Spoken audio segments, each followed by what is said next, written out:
On the moonlit shores of Zanzibar, where the ocean whispers secrets to the night, a chilling story drifts from village to village, a warning that has haunted generations and filled the air with a sense of dread. This is not just any tale. It's a story that seeps into the very bones of those who hear it, a legend that brings with it a truly awful fear. This is the story of Popobawa, a name that sends shivers down the spine of anyone who hears it, a name whispered in the darkness when the wind howls and shadows grow long. In Swahili, Popo means bat and Bawa means wing. Together, they conjure the image of a dark, fluttering shadow that haunts the night skies, swooping silently over rooftops and through narrow alleyways. The very mention of Popobawa is enough to make people glance nervously over their shoulders, searching the darkness for any sign of movement. Unlike ancient spirits whose stories have faded with time, Popobawa's legend is surprisingly recent. It first appeared in the mid-1900s, but it quickly took root, spreading across the islands of Pemba and Unguja and becoming a powerful part of local life and folklore. Popobawa is not just a ghost or a monster. It is an evil spirit, infamous for causing not only fear, but also deep shame and embarrassment to those it targets. The terror it brings is both physical and psychological, leaving people feeling exposed and vulnerable. For many, Popobawa is a real and present danger, a nightmare that could slip into their bedroom at any moment, turning peaceful sleep into a night of terror. The story of Popobawa is more than just a ghost story told to frighten children. It is a living legend that returns again and again, uniting entire communities in a shared sense of fear and uncertainty. People gather to talk, to warn each other, and to try to make sense of the unexplainable. As we begin to unravel this mystery, we discover how a single name, Popobawa, can become a symbol for a community's deepest anxieties, a way for people to express their fears, their suspicions, and the things that trouble them most in the darkness of night. Popobawa's most scary thing is that it can change its shape. It doesn't have just one form, no clear face. Some people say it looks like a small person with a glowing eye and bat wings. Others say it appears as animals, or even as people you know. This unclear nature makes people paranoid. Anyone could be the monster. You can often tell it's there by a bad, rotten egg smell, and it usually attacks at night, making victims unable to move in their beds. But it's not only out at night. People have said they've seen it during the day, which is unusual for supernatural things. The power of the story comes from not knowing. How do you protect yourself from something that could be anything? Popobawa is everywhere and nowhere, getting stronger from the fear it creates.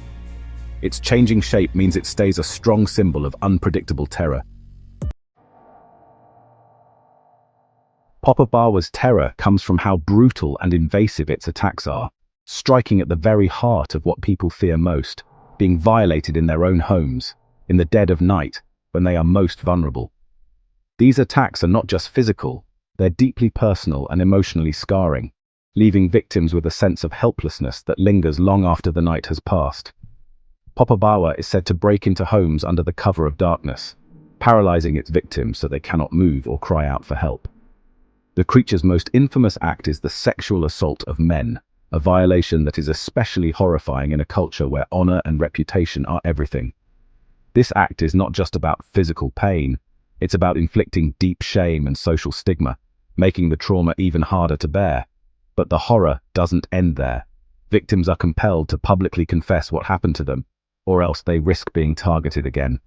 This forces a private nightmare into the open, turning individual suffering into a collective anxiety that ripples through the entire community. The fear spreads quickly. People start locking their doors and windows, gathering together at night and whispering warnings to their neighbors.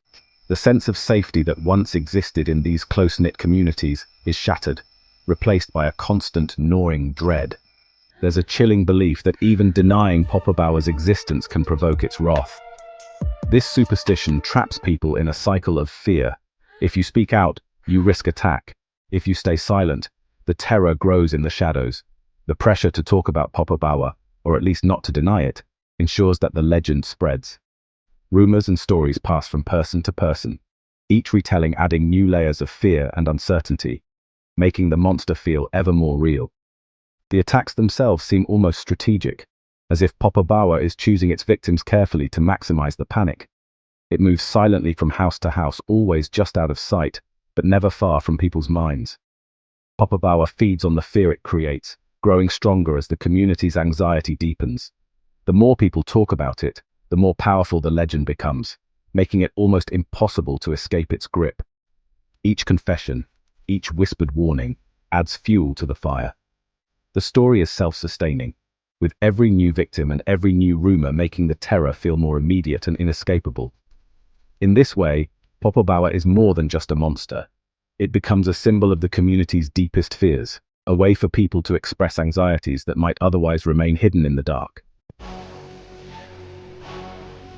Unlike old myths, Popobawa's story is new, first showing up in 1965 after the Zanzibar Revolution, a time of big changes and upsetting events. Some say it appeared as a supernatural excuse for real violence. Another story claims a vengeful sheikh let loose a jinn for revenge, but then lost control, creating Popobawa. Others connect the story to the terrible things that happened during the Arab slave trade, seeing Popobawa as the angry spirit of an enslaved person. The attacks, especially against men, might represent a reversal of past wrongs. All the origin stories link Popobawa to times of conflict and unfairness, a supernatural reflection of human cruelty. Its changing identity allows it to fit the worries of each time period. Popobawa is a ghost, a jinn, a political phantom. Its shape changes, but its power lasts.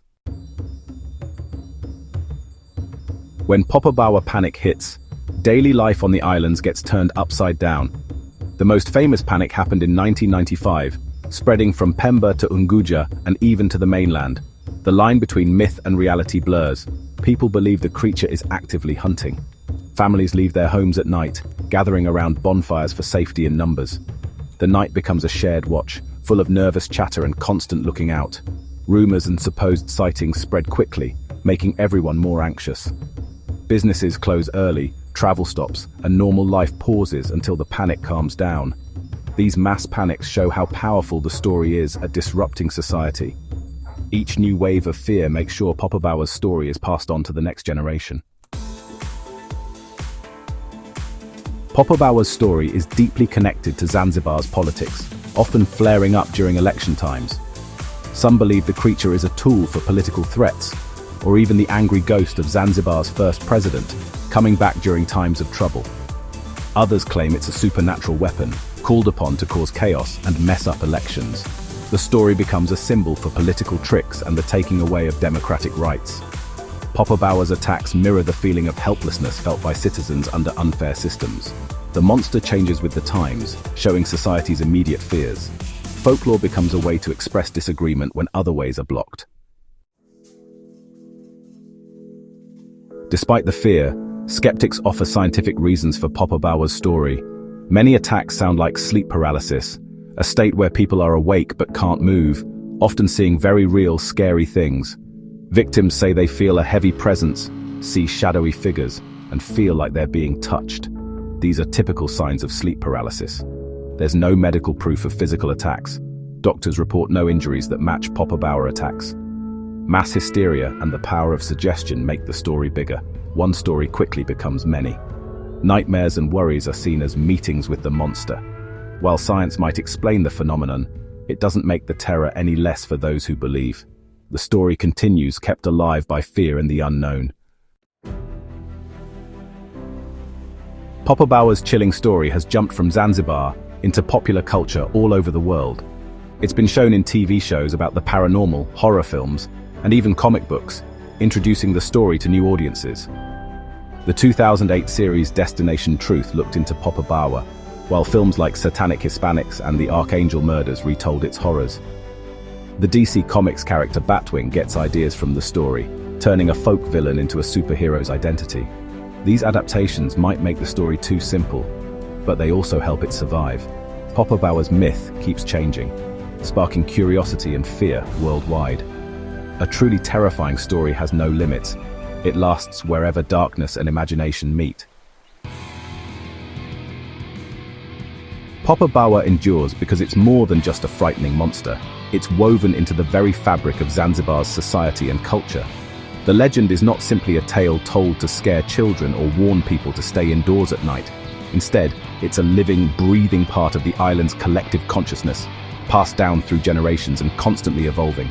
For some, Popobawa is a real demon, a supernatural force that must be feared and respected. For others, it's a symbol, representing political injustice, social unrest, or the lingering effects of past trauma.